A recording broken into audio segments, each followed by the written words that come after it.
Video games are not like other mediums. I'm sure we can all recognize it, as other mediums of entertainment are not on the same level of interaction as video games. Yes, some movies and albums are sing-alongs. Some Netflix shows and certain books have a choose-your-own-adventure element, and live music has call and response. But the level of participation and interaction you get from video games is unparalleled. This interaction has always been held up by three pillars: graphics, story, and the root of it all, gameplay. Gamers have always debated what is the most important between the three, but we all know most of our favorite modern games wouldn't be as fun without focusing on at least two of these pillars. What I would consider the least important pillar, as it didn't exist at the start of the medium, is story. We can all debate if Pong really had a story or not, or if story is even relevant to most 2600 games. But in our modern era, story matters. Metal Gear Solid 4 has almost 9 hours of cutscenes. Story became more important during the 5th generation, when they no longer had to be limited to JRPGs, or just a few paragraphs of space in a manual.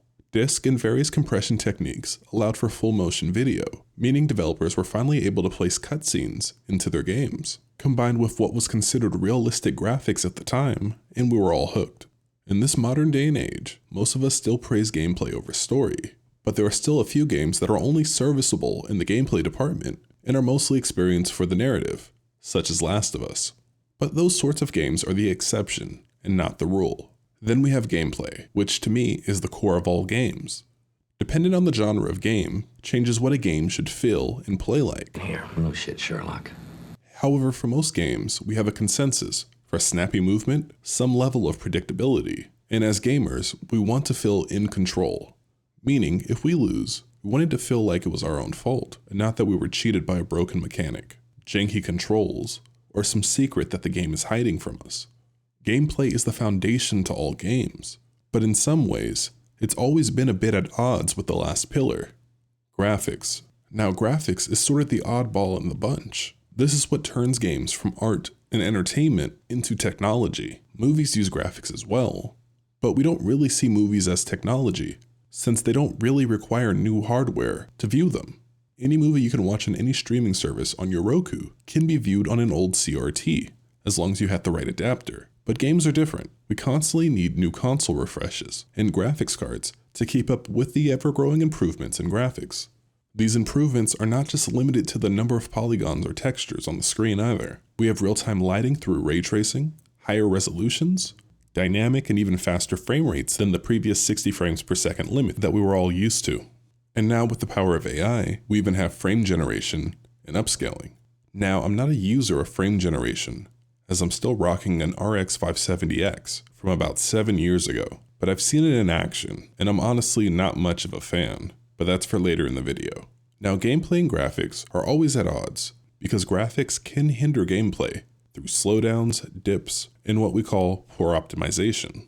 Now, the term poor optimization is sometimes thrown around a bit too easily for my taste, but the days of counting CPU cycles and beating the scan line are over, and have been for quite some time. As games and the technology to create them has grown in complexity, and as budgets have ballooned, it is less economical to spend months of time going through tens of thousands or maybe even hundreds of thousands of lines of code just to give gamers a 3 to 5% boost in frames per second. However, I think this is only part of the story. I believe there's also a reliance on various tools that were meant for very specific use cases, being used in general ways that they may not have been originally intended to be used, combined with graphics card manufacturers pushing studios to use their new technologies that are sometimes not quite ready for prime time. But for simplicity's sake, we'll call all of that corporate influence. The point is, ladies and gentlemen, that greed, for lack of a better word, is good. Greed is right. Greed works. For the unaware, GPU manufacturers consult with game developers to push the latest and greatest technology in their games. Developers get much needed assistance in implementing these features that allow their games to look great, and GPU manufacturers get a new game that they can use to advertise their shiny new GPU. It's a win-win for both parties. However, this usually results in a net loss for the average gamer, as it means you'll either get a technically subpar product if you don't have the target generation of GPUs, or you're forced to buy a new GPU to properly enjoy the game. Or worse, You're the user of the rival GPU company, and you're forced to either experience a substandard experience or just skip the game entirely. Corporate influence has always affected games in one way or another, but I feel the push has never affected gameplay in the way that it does now. First, we had physics, which was NVIDIA's proprietary GPU-driven physics engine. If you had a supported NVIDIA GPU, it normally worked just fine. But if you were an AMD user, you either had to disable the feature altogether or chug along using your CPU processing. Currently, NVIDIA's new line of GPUs don't even support the 32-bit version of physics, resulting in upgraders having to use an older GPU as a secondary card just for physics to play the older games in their library, or being forced to suffer from CPU chug. Not saying that physics didn't add a great visual flair, but when the company that produced the technology doesn't even support it anymore, there's a problem. Technically, these game developers could patch these games with the 64-bit version of physics, but honestly, they shouldn't have to. Us PC gamers have a certain level of expected game preservation, especially when it comes to games that are only 10 or 15 years old. Then we have ray tracing, which on its own is a great idea. It simplifies the art pipeline, meaning you no longer have to create these shadow maps and environment maps, making games smaller and saving developers time, which should result in an overall cheaper to produce game, while at the same time looking much better. However, when this feature was first introduced with NVIDIA's RTX 20 series, you can say that the feature wasn't quite ready. It was almost as if NVIDIA was trying to justify selling gamers a new generation of graphics cards that were only marginally better than the previous generation and were forced to introduce new features. But they wouldn't do that, right? In its current state, ray tracing is in a much better position, but when combined with our next items, it becomes a bit more complicated. This is the problem of 4K and even 8K resolutions. We all remember those promises at the start of this current console generation, that all of our favorite games would run at these high resolutions, 60 frames per second, and well, they don't, at least not usually.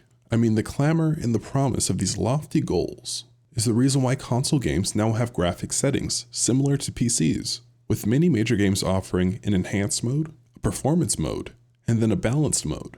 I'm all for giving gamers more options, but when those options only exist because you backed yourself into a corner based off of your marketing, and now gamers have to choose between playing a game that looks similar to the trailer but at an inconsistent frame rate, or playing a downgraded version just to hit frame rate targets, well, I think maybe then it's time to reevaluate your messaging.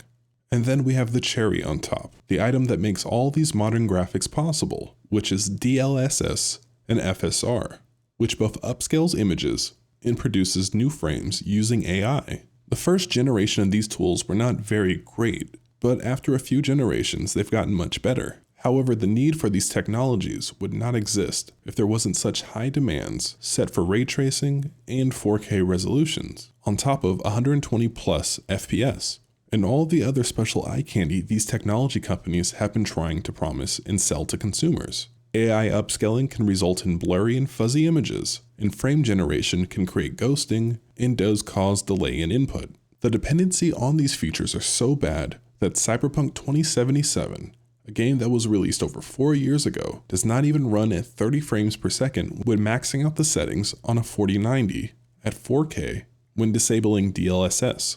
Mind you, this is NVIDIA's flagship card that was released 2 years after Cyberpunk. It costs just as much as my last motorcycle, but it can't even get a consistent 30 FPS in a game that was released 2 years prior to the release of the card.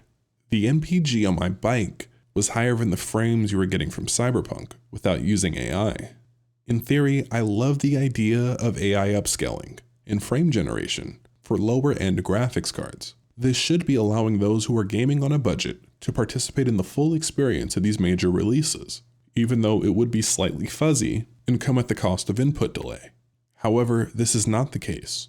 This tool is now a crutch for the game industry, so GPU manufacturers can still sell gamers the lie that 4K gaming and ray tracing, when put together, are ready for prime time, when it's obvious that's truly not the case. They spend 2 years developing new GPUs, tout dramatic improvements, and then avoid to tell you that the majority of these improvements come from their implementation of the new AI tools, and are not the true raw power of the cards. I mean, I can go on about how Nvidia started to lose its way the moment it started to focus on crypto miners and AI data farms over the average gamer consumer, but I would be here for the next hour ranting. As far as solutions go, well, I'm not really sure if there are any. Personally, I feel developers should be making games without DLSS and FSR in mind. Games and game engines should both be functional and playable without using those features, especially on flagship cards. GPU manufacturers need to stop touting their cards as 4K or 1440p cards when they know those cards can't hit the expected targets in modern games without relying on various AI tools. Game studios should put optimization first before these tools. But now that the genie is out of the bottle, I doubt we'll ever be able to put it back in. I'm pretty sure these AI tools are here to stay. I really wish I could end this video on a much more positive note, but sadly I can't.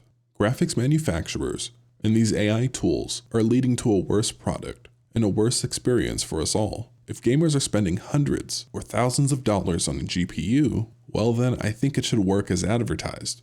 I'm tired of buzzwords, trends, and proprietary software that a company will eventually drop, essentially locking new adopters out of part of their gaming library. I mean, that's partially why people game on PC, to maintain their library.